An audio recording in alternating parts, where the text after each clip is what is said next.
Drew Balbirnie and Joss Butler, both captains, were out in the middle about half an hour ago. The toss fell to England, who will bowl first this morning on a cool, overcast, rather drizzly day in Melbourne, but thankfully, at least when the toss happened, it was clear. It just looks as if the rain has started to tumble down now, but let's hope that things stay clear over the next few hours, because it's a fascinating clash ahead between these two neighbours. Always a bit of extra spice when Ireland take on England in whatever sporting occasion it is. England started the Super 12 stage excellently in Perth with defeat of Afghanistan. Ireland overturned by Sri Lanka in Hobart and looking to bounce back here. Last time we were at the MCG, we had 93,000 at the venue to witness an epic clash between Pakistan and India. It's a little bit quieter today, it must be said, just a few thousand in from England and Ireland, but they're looking forward to the clash. That gentleman is suitably attired. We'll confirm the teams to you. Ireland have made one change. Theon Hand is in for Simi Singh. That's the one change from the team that took on Sri Lanka in Hobart. Other than that, Ireland unchanged.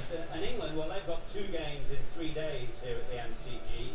So they may have thought about just changing things around, but in the end, Joss Butler decided to go with the team that won in Perth against Afghanistan. So Mark Wood and Chris Woakes, 2 of those seamers who've come into this tournament under a little bit of an injury cloud. They are in the 11 to play against Ireland today. It's a Group 1 game. It's a group of death, really. It's a very tough group with Ireland, Afghanistan, Australia, Sri Lanka. Australia, of course, beating Sri Lanka late last evening in Perth. England and New Zealand played just the 1 game each, but both unbeaten and both look to be in good form. First game of this tournament. Top 2, of course, will qualify for the semi-finals, so it's kind of a tournament where you can't afford to trip up at all. And Ireland, having lost that opening game against Sri Lanka in Hobart, need to win here today at the MCG to keep their hopes alive.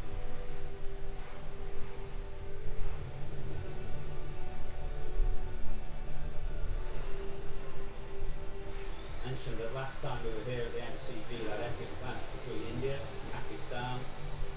Of course, is Group 2. So India 1-1, Bangladesh 1-1. South Africa had that rained-off game against Zimbabwe when it absolutely hosed down in Hobart to prevent that charge from Quinton de Kock. So just 1 point each for those 2 teams, and Pakistan, of course, turned over by India at the death. A fantastic game.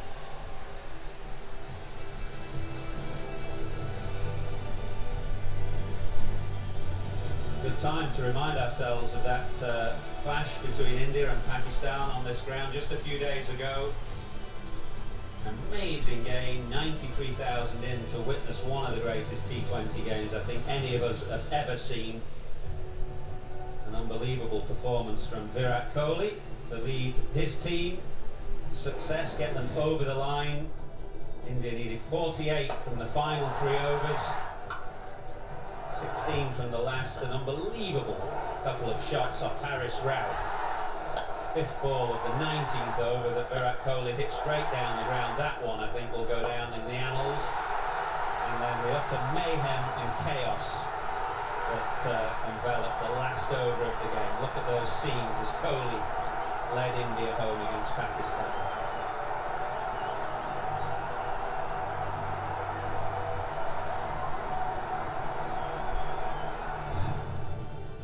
Slightly different MCG today, as you can see in the background there. Confirmation of that game with India 160 for 6 beating Pakistan off the final ball of a great game.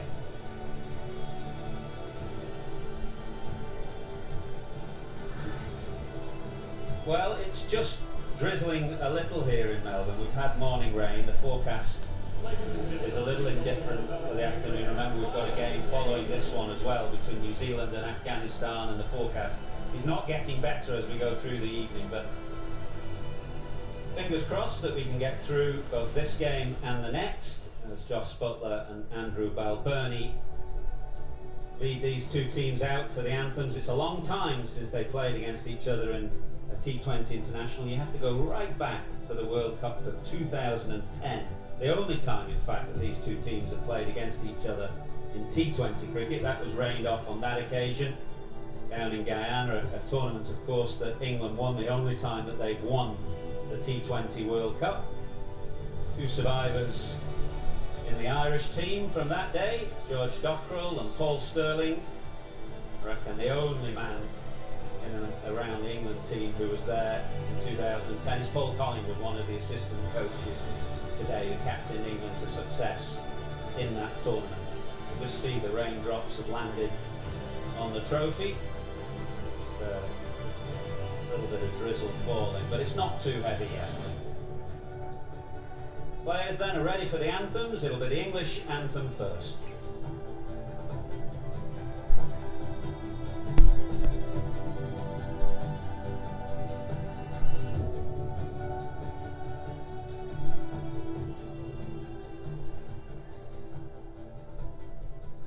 Ladies and gentlemen, please stand if you are able and remove your hats for the national anthems of England and Ireland.